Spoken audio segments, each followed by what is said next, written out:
The wind howled like a living thing, tearing across the frozen wasteland and cutting through Ethan Cross's parka with invisible knives. The snow came in sheets so thick it blurred sky and ground into a single endless white void, a world where direction no longer meant anything. His headlamp flickered against the storm, its weak beam swallowed almost instantly by the chaos. Every step felt heavier than the last, the weight of his camera gear biting into his shoulders as if punishing him for coming this far into nowhere. But that was Ethan's nature. He chased the kind of beauty most men ran from, the kind that hid behind suffering and silence. Somewhere out here, Arctic foxes hunted under the northern lights, their tracks vanishing before dawn, and he had come to capture them. Now, with his shelter still miles away, and the temperature plummeting past anything the forecast had warned of, he wondered if the photograph was worth dying for. His breath came in hard bursts, steam that froze against his scarf and beard, until he tasted metal on his lips. The wind roared louder, and in it, he almost thought he heard a sound that wasn't the storm, something melodic, faint like a note from a song, carried across a frozen sea. Then he saw it, a flicker of impossible color through the white, a cold blue pulse that throbbed rhythmically in the distance. At first he thought it was his headlamp malfunctioning, but the light grew brighter, dancing through the trees like something alive. Logic screamed at him to turn back, to make for the shelter and live another night. But curiosity, no, something deeper, something instinctive dragged him forward. He trudged toward the glow, snow clinging to his legs like shackles, until the dark shapes of pines surrounded him. Their branches bent under the storm's fury, creating a momentary shield from the wind. Beyond them, in a clearing carved into the snow by impact and heat, he saw what no human eye had ever seen before. A craft sleek, crystalline, half buried in ice lay, broken against the earth. It looked like something sculpted by light itself, fractured and burning with an inner luminescence that pulsed like a heartbeat. Steam rose from cracks along its surface, mingling with the snowflakes that fell onto its glass-like hull. Ethan's mind struggled to categorize it. Was it a secret military prototype, some trick of atmospheric optics? But then he saw the small shape slumped beside it. A body. No, not human. She was curled against the base of the ship, her skin faintly blue under the strobing light, her hair silver white and glistening with frost. The torn remains of a suit clung to her, made of the same translucent material as the vessel. She trembled violently, her breath shallow and ragged. For one heart-stopping second, Ethan thought she was a corpse frozen mid-motion. Then she moved barely, weakly, her eyes fluttering open to reveal irises the color of distant galaxies, deep violet and luminous even in the storm. "Please." The word came as a whisper, fragile as snow on glass. "It's so cold. Please let me into the sleeping bag too." Ethan froze. Every rational instinct screamed to back away, to document, to call for help, to not interfere. But those violet eyes weren't just alien, they were alive. There was fear in them, need, humanity. He dropped to his knees beside her, pulling off his gloves with numb hands, his training as a survivalist kicking in through the disbelief. Her skin was like ice beneath his touch, her pulse a faint flutter beneath the surface.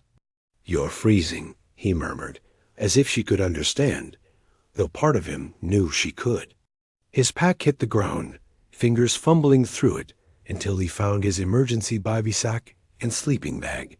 The storm howled louder, pressing against the clearing like the world itself was trying to erase this impossible moment.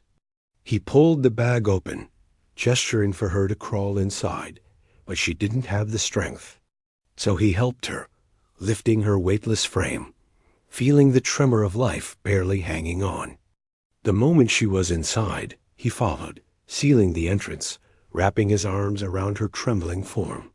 The cold of her skin shocked him. It felt almost metallic, like pressing against sculpted snow. Slowly, through shared breath and body heat, the warmth began to spread. She gasped softly, the sound halfway between relief and wonder. Her small fingers clutched the fabric of his jacket, anchoring herself to him as if afraid he'd vanish. Ethan stared into the dark of the sleeping bag, listening to her uneven breathing, steady until it matched his. The storm outside screamed like the end of the world, but inside there was only this fragile, impossible warmth. He didn't know who she was, where she came from, or why she'd fallen from the stars, but as he held her, he realized one truth that eclipsed all others. He couldn't let her die. The storm didn't end so much as it retreated, slinking away like a defeated animal when dawn began to press pale light through the cracks of their makeshift shelter. Ethan stirred first, his body stiff from hours of stillness, his breath ghosting against the nylon of the sleeping bag. For a moment, confusion gripped him. Why was there warmth against his chest, a rhythmic pulse that wasn't his own?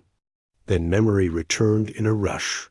The light, the crash, the girl. Slowly, he lifted his head, and the sight that greeted him banished any lingering belief that this had been a hallucination. She was real. The tiny alien girl lay nestled against him, her silver hair spilled like threads of moonlight across his jacket. Her skin had lost its glassy pallor, glowing faintly with life instead of frost. Each breath she drew came steadier than the last, and her small hands were curled near her face, delicate as frost flowers. Ethan hardly dared to move, afraid the moment might dissolve if he did. The scientist in him, buried somewhere beneath. Years of camera work and solitude fought to analyze everything. Her oxygen exchange rate, her thermal recovery, her size compared to human proportions. But none of it mattered when she opened her eyes. Those violet irises, soft now in the dawn light, focused on him with a clarity that made his chest tighten. "You stayed," she whispered, her voice still fragile, but clearer than before. "You shared your heat." Ethan almost laughed at the understatement, his relief bubbling out in a shaky exhale. "You weren't exactly built for an Alaskan blizzard." Her brow furrowed, the expression oddly human. "Alaskan. That is the name of this world's northern territory?" He blinked. She understood him more than understood, she responded. "You speak English?" "I learn," she said simply, tapping her temple with one slender finger. "Your language inefficient, but beautiful." The corner of her mouth twitched into what might have been a smile, small but disarmingly genuine.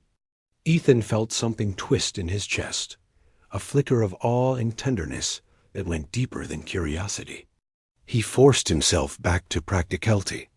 "We should get out of here before another storm hits." "Can you walk?" She tried to sit up and winced, clutching her side. Beneath the torn crystalline suit, he saw faint bruising, skin shimmering faintly where her body met the strange material. "Not far," she said through clenched teeth. "But my vessel is damaged. Its core still burns. Dangerous to stay near." Ethan nodded. He knew the danger of unstable engines, even if this one belonged to a ship that shouldn't exist. Crawling out from the sleeping bag, he pushed aside the snow that had drifted overnight.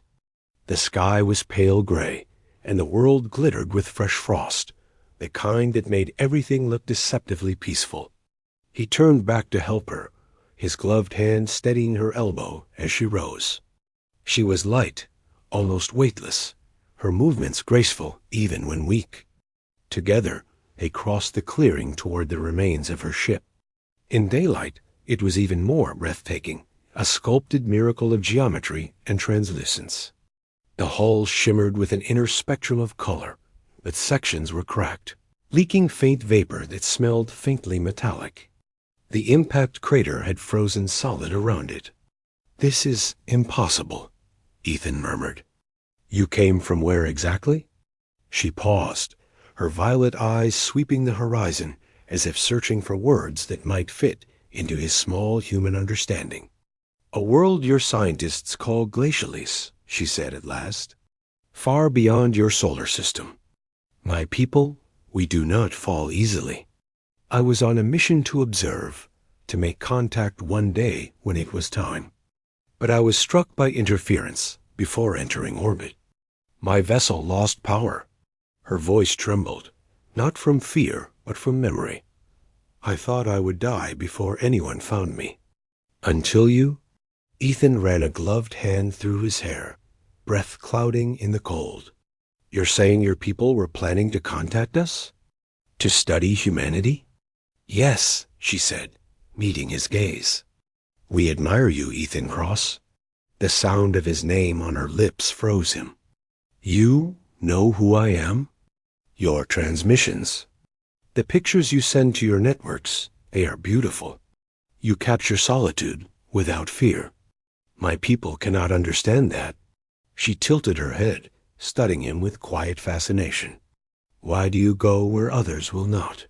He hesitated, unsure how to explain the ache that always drove him into the wilderness, the need to lose himself, to feel small beneath something vast and unfeeling.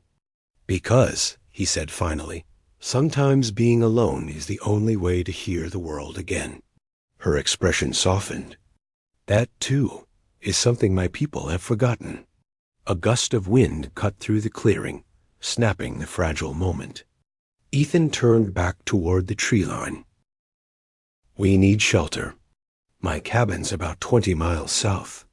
You'll freeze if we stay here."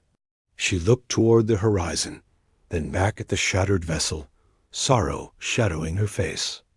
"I cannot leave her," she murmured. "She has been my companion for 50 years of your time." Ethan laid a hand on her shoulder, gentle but firm. "Then we'll come back. When you're stronger. Right now, survival comes first." For a heartbeat, she seemed to weigh his words, torn between duty and trust. Then slowly she nodded. "Very well. I will follow you, Ethan Cross." And as they began their trek through the frozen expanse, her small form moving beside his, he realized something strange. Though the world around them was still locked in winter's grasp, the air between them already felt a little less cold dot by the time they reached Ethan's cabin. The light had drained from the sky, leaving behind a quiet twilight that shimmered across the snow like scattered glass. The cabin stood half buried beneath a slope of white, its roof creaking faintly in the wind. To Ethan, it had always been a place of retreat, a shelter from storms and people alike. But as he helped Pixie up the steps, her weight trembling against his arm, it suddenly felt fragile, almost sacred, as though he were leading something unearthly into a sanctuary made of wood and fire. Inside, the air was stale and cold. Ethan moved with practiced efficiency, shaking snow from his coat, setting his camera bag aside, and kneeling at the old iron stove. His hands moved automatically, tinder, kindling, spark, until the first flames took. The light glowed warm and golden across the cramped interior, flickering over shelves lined with books, old maps, and camera lenses. Behind him, Pixie stood silently, her luminous eyes sweeping the room with cautious curiosity. Her silver hair, tangled and dusted with frost, caught the firelight like spun metal. "It's small," she said softly, "but it feels alive." Her voice carried wonder, and Ethan couldn't help but smile. "It's not much, but it keeps me from freezing to death. That's about all I ask." He poured water into a kettle, the sound loud in the silence. She walked closer to the fire, crouching low, palms outstretched. The glow reflected in her eyes, painting them amber and violet all at once. "We don't have fire on Glacial S," she said after a moment. "Our warmth comes from light energy harvested through crystals. It's efficient, but—" She hesitated, searching for the word. "Impersonal." Ethan leaned against the table, watching her fascination. "That's one word for it." Fire's dangerous, unpredictable, but it feels real. He handed her a tin mug of steaming water, and she cradled it carefully, marveling at the heat radiating through the metal. Real, she echoed, as if tasting the word. The hours slipped by quietly. Ethan made soup from dehydrated rations, the smell filling the small space with something close to comfort. Pixie ate with polite curiosity, sipping slowly, occasionally glancing toward him with those luminous eyes that seemed to hold galaxies. He found himself talking more than he intended about the photographs he'd taken, the places he'd wandered, the silence he'd chased. She listened intently, her head tilted, her expression unreadable but attentive. "You search for beauty in lonely places," she said finally, setting her bowl down. "That's rare. My people seek perfection, not beauty. Perfection leaves no room for imperfection, for feeling."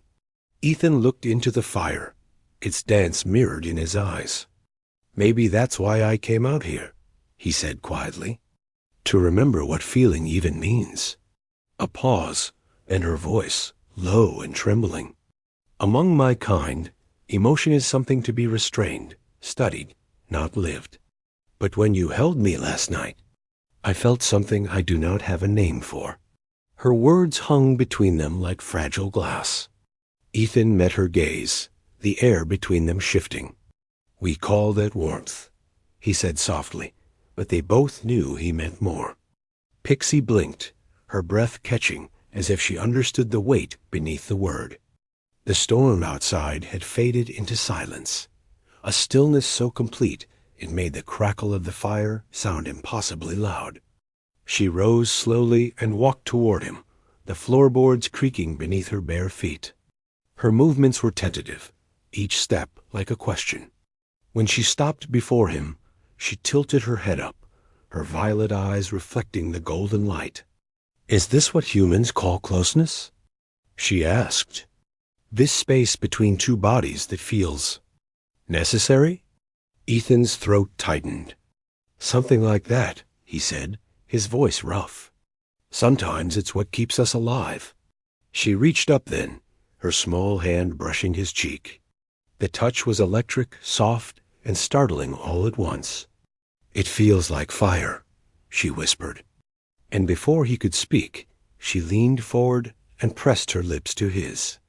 The kiss was light, almost curious, yet it sent a shock through him that melted every wall he had built around his heart. Her skin glowed faintly where they touched, her pulse quickening beneath the shimmer. When she pulled back, there was wonder in her expression and a hint of fear. "Oh," she breathed, her fingers hovering against her lips. "Now I understand why your poets write about this." Ethan let out a shaky laugh, unable to hide the smile that tugged at his mouth. "That was just the introduction," he murmured. She tilted her head again, studying him like he was both a mystery and a miracle. "Then teach me," she said softly. "Teach me everything that makes your world warm." The fire popped, scattering sparks that drifted upward like small stars. Outside, the snow continued to fall in silence. But inside the little cabin, something far greater than survival had begun to burn. Days blurred into weeks, and the blinding white of the Alaskan wilderness softened under a reluctant spring sun. The snow thinned, revealing the dark bones of the forest beneath, and for the first time in months, the sound of dripping water replaced the endless hiss of wind. Inside the cabin, life settled into a fragile rhythm, half human, half alien, utterly new. Pixie adapted quickly, though she never lost her wonder. She learned to make coffee, though she found it bitter and strange. She wandered barefoot across the cabin floor, her bioluminescent skin faintly glowing in the dim mornings. Sometimes she'd hum softly while watching the fire, her songs made of tones Ethan could feel more than hear, like the vibration of light. He taught her how to use the old camera, how to see through his lens, and she would laugh every time she clicked the shutter, amazed that a machine could trap a moment. "You humans," she would say with a teasing smile, "are obsessed with holding what can't be kept." Ethan would smile back. Oh, there was always a shadow in his eyes, the quiet awareness that time was borrowed. He knew this peace couldn't last forever. Still, he clung to it. They slept tangled together, bodies fitting as though shaped by the same gravity, her small frame pressed against his chest, her heartbeat quick and alien beneath his palm. He learned her sense something like frost and ozone, and the way her skin warmed under touch. Love grew between them not as a sudden fire, but as slow thaw, one that melted through both of their defenses until there was no line between warmth and need. One morning, Pixie stood outside on the porch, watching the sunrise stain the snow pink and gold. Ethan came up behind her, wrapping a blanket around her shoulders. "You're up early," he murmured. She leaned into him, smiling faintly. I felt something, a resonance in the air, like a distant chord from home. The words made him tense. "From your people?" "Maybe." Her eyes tracked the horizon, their violet depths darkening. "They will come eventually." "They always do." Ethan exhaled slowly, his breath visible in the cold morning light. "And when they do?" "I don't know," she admitted. "If they find me, they will expect obedience. I am an emissary. My purpose was to observe, not to connect." She turned to face him, her hand resting against his chest. "But you changed that. You made me feel what no data transmission could ever describe." He brushed his fingers along her silver hair, tucking a loose strand behind her ear. "Maybe that's what your people need, a reminder that logic isn't the only kind of intelligence." She smiled sadly. "You sound like someone who still believes love can fix the universe. Maybe I just believe it's worth trying."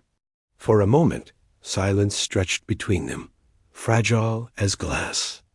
Then it happened. A low vibration rippled through the air, so deep it seemed to come from the ground itself. The coffee cup on the porch railing rattled. A hum built in the sky, a tone too perfect, too harmonic to be natural. Ethan's pulse spiked as the sound grew louder, resonating through the valley until even the trees seemed to shiver. Pixie's eyes widened with fear and recognition. "No," she whispered. "It's too soon. They've found me."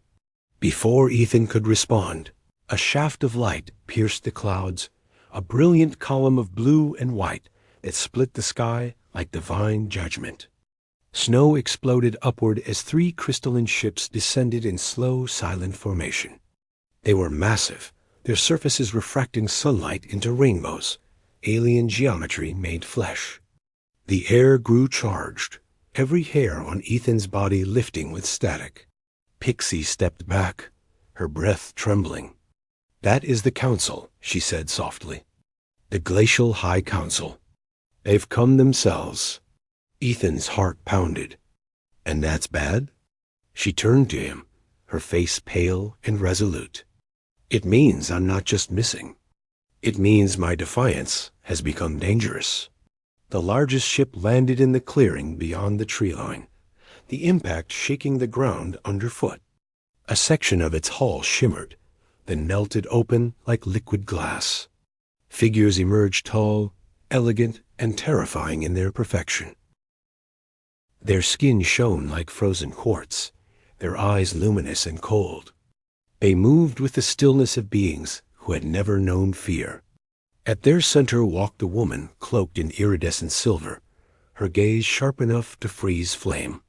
"Ambassador Pixie of Glacialis," she called, her voice a symphony of tones that made Ethan's vision blur.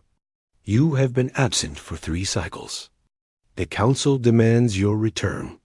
Pixie straightened, every trace of her usual gentleness replaced by something regal. "Council Leader Vesta," she replied, her voice steady. "I crashed. This human saved my life." Vesta's gaze shifted to Ethan, assessing, dismissive. "A human," she said, as though tasting the word and finding it bitter. "Primitive, unrefined, contagious." Ethan felt heat rise in his chest, but stayed silent. Pixie stepped closer to him, her fingers brushing his. "He is not contagious," she said sharply. "He is compassionate. He taught me what warmth means." Murmurs rippled through the alien figures, like wind through crystal. Vesta's expression hardened. "You have allowed yourself to be corrupted by emotional interference. You will return for purification." "No," Pixie said simply, and the word rang through the clearing like thunder. Silence followed, stunned, absolute. Ethan's breath caught as every head turned toward her. "You defy the council?" Vesta asked, her tone laced with disbelief and cold fury. "You would abandon your purpose for a fleeting indulgence of flesh?" "Not indulgence," Pixie said, her voice rising. "Love, something our people lost long ago. Something we need." For a heartbeat, no one moved. Then Vesta's eyes flashed, and the air around them shimmered like heat on snow. "Then you have truly fallen." She raised a hand, light gathering at her fingertips. Ethan moved instinctively, stepping in front of Pixie. "Stop!" he shouted, the sound human and raw against the alien harmony. "She's not your prisoner, she's alive. She can choose." The light faltered, as if even the universe hesitated at his words. Vesta regarded him with something close to curiosity. "You would stand between a glacial emissary and her judgment?" "If I have to," Ethan said. His voice was shaking, but his eyes were steady. "You can't kill what she's become. You can only learn from it." For a long, unbearable moment, the clearing was silent except for the hum of alien engines and the soft hiss of melting snow. Then Vesta lowered her hand. "Perhaps," she said finally, "there is more to this contagion than I believed." A light dimmed. The ships hovered, waiting. Pixie's fingers tightened around Ethan's. "Whatever happens next," she whispered, "we face it together." And as the alien ships circled above, filling the sky with impossible colors, Ethan realized that the storm outside was nothing compared to the one that had just begun. The air trembled with energy as the three glacial ships hung above the clearing like frozen gods. Ethan could feel their hum in his bones, deep and resonant, vibrating through the very air he breathed. Around him, the snow had begun to melt in perfect concentric circles beneath their radiant light, steam rising from the ground as if the earth itself bowed in submission. Pixie stood at his side, small but unyielding, her silver hair rippling in the energy field that surrounded them. Vesta regarded her for a long moment, before speaking again, her voice colder now, sharpened with command. "Ambassador Pixie, by the authority of the Glacial Council, you are ordered to return for recalibration. Your exposure to human contamination has compromised your emotional equilibrium." Pixie lifted her chin, defiant. "My equilibrium is not broken. It's complete. You cannot cleanse what has become whole." Her voice rang with a clarity that made the others shift uneasily, as though the word itself were an act of rebellion. Vesta's expression darkened. "You speak as if emotion gives you strength. Do you not remember what our species became when we allowed chaos to rule us?" "You call it chaos," Pixie replied, stepping forward. "I call it life. You evolved away from pain, yes, but also from passion, from compassion, from everything that makes existence worth enduring." The words burned in the air between them, each syllable carrying both love and defiance. Ethan's heart pounded as he watched the standoff unfold, every instinct telling him to intervene, and every rational thought warning him not to. Finally, one of the other counselors spoke, a tall male figure whose crystalline skin glowed with an inner frost. "Ambassador," he said sternly, "you know the penalty for defying the council.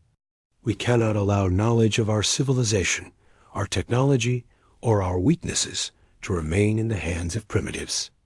The human must be eliminated." The words sliced through Ethan's chest like ice. He stepped forward before Pixie could stop him. "If that's what you're afraid of, take me with you," he said. Don't hurt her. Pixie turned toward him, her expression raw with shock and anguish. Ethan, no.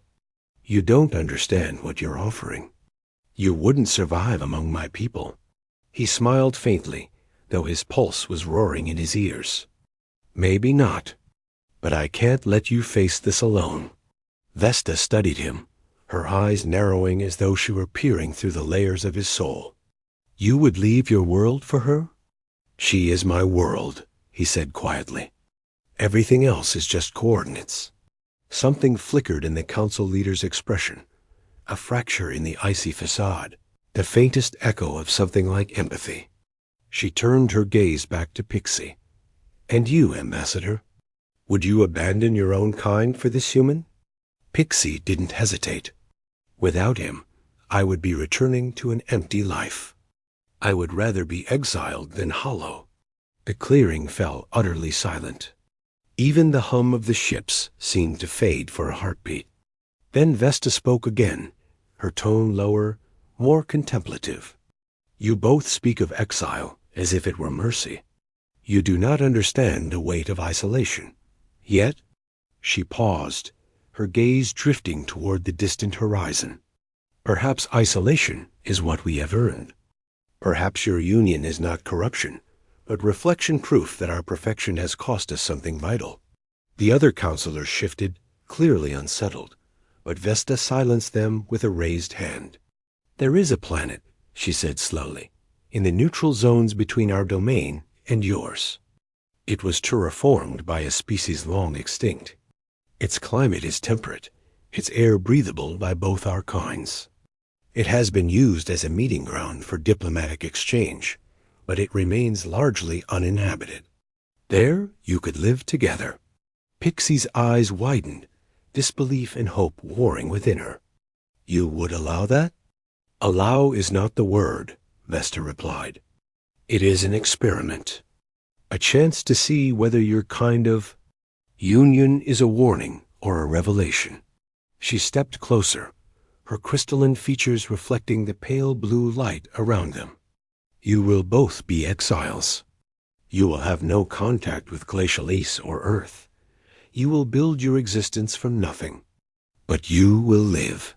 Ethan exhaled a breath he hadn't realized he'd been holding. We accept. Pixie looked at him, tears of light gathering in her eyes, their glow reflecting the ships above. Are you certain? She whispered. You're giving up your entire world. He brushed his fingers across her cheek, the gesture tender and certain. I'm not giving up anything. I'm choosing you. For a moment, the universe seemed to hold still, no storm, no hum, no fear. Only two beings from different worlds, standing hand in hand under the alien glow. Then Vesta raised her hand again, and a surge of energy surrounded them, warm and blinding. Ethan felt weightlessness, his body dissolving into light. He looked at Pixie, her face serene in the radiance, and knew that whatever came next, they were beyond separation now. The last thing he saw before the world folded in on itself was Vesta's expression, distant, thoughtful, and tinged with something almost human.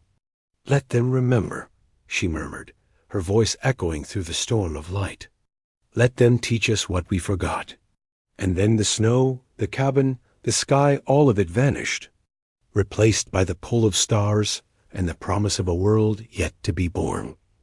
Light stretched endlessly, folding into itself in waves of gold and violet before collapsing into stillness. Then came air warm, sweet, and alive. Ethan gasped as sensation returned, his lungs filling with oxygen that smelled faintly of rain and flowers. The ground beneath him was soft and green, the sound of rustling leaves replacing the howl of the Alaskan wind that had once been his constant companion. Above, twin suns hung in a sky of pale amber, their light blending in a way that made the world shimmer as though it had been painted by dawn itself. He blinked, disoriented, until a soft hand brushed his cheek. Pixie knelt beside him, her silver hair glinting in the strange sunlight, her eyes reflecting both suns at once. We made it, she whispered, her voice trembling with awe. Ethan sat up slowly, taking in the world around them. Rolling hills stretched toward a horizon lined with crystalline trees that seemed to sing faintly when the breeze passed through them. Rivers of liquid light wound between meadows that glowed from within, and the air vibrated with a quiet hum, as if the entire planet breathed in rhythm with them. It was beautiful, otherworldly, and terrifyingly still. "Is this the place Vesta spoke of?" Ethan murmured. Pixie nodded. "Yes, a neutral world. A place between." She reached down, helping him to his feet, her small hand warm in his. They kept their word. He turned to look at her fully, struck again by how unreal she seemed, and yet how entirely human she felt in that moment. Her luminous skin shimmered faintly against the golden light, her smile soft but fragile. "Are you all right?" he asked. She hesitated before answering. "I am different. My core systems were recalibrated during transport. I feel more alive, but also incomplete." She pressed a hand to her chest, frowning. "It's as if part of me is still being written." Ethan took her hand, grounding her with his touch. "Then we'll write it together." The words made her smile, and for a while they simply explored. The world was quiet, but not empty. Strange plants opened as they passed, releasing motes of light into the air that drifted like living fireflies. When night came, the stars unfolded in dizzying numbers, brighter and closer than Ethan had ever seen. Pixie built a small fire from fragments of crystal wood that burned with soft blue flame, and they sat side by side beneath the twin moons, silent except for the rhythmic pulse of the alien wind. It felt like peace, fragile, precious, but real. Days turned into weeks. They built a shelter near a stream, crafted from alien trees that grew pliant in their hands. Pixie learned to adapt her energy fields to stabilize tools, while Ethan hunted, fished, and documented everything like the photographer he still was, unable to resist capturing the impossible world they had been given. Together, they built something resembling home. They laughed often, argued sometimes, loved fiercely. Yet even in their joy, a quiet unease lingered, something in the planet itself that felt aware, as if it watched them through the wind. One afternoon, while exploring a nearby ridge, Pixie called for him. Her voice carried urgency. Ethan sprinted toward the sound, heart pounding, until he found her standing at the mouth of a crystalline cave that pulsed with inner light. "You need to see this," she said. Inside, the walls glowed with veins of liquid silver, and in the center, a pool of mirrored water rippled without sound. Pixie knelt beside it, touching the surface. It responded instantly, sending concentric rings of light outward. Within those rings, shapes formed, cells, strands, structures. DNA, human and glacial, interwoven like a living tapestry. Ethan stared, his breath catching. What is that?" "Us," Pixie whispered. "This planet that's not empty. It's alive. The soil, the air, the water, they're all encoded. The Council didn't exile us here by mercy. They sent us here to begin something new." Her voice trembled with both wonder and fear. "This world has already started adapting to our presence. It's creating hybrid life, a bridge between our species." Ethan's mind reeled. "You mean this planet's using us? Experimenting?" "No," she said, shaking her head slowly. "Not using, reflecting. It's learning from us just as we're learning from each other."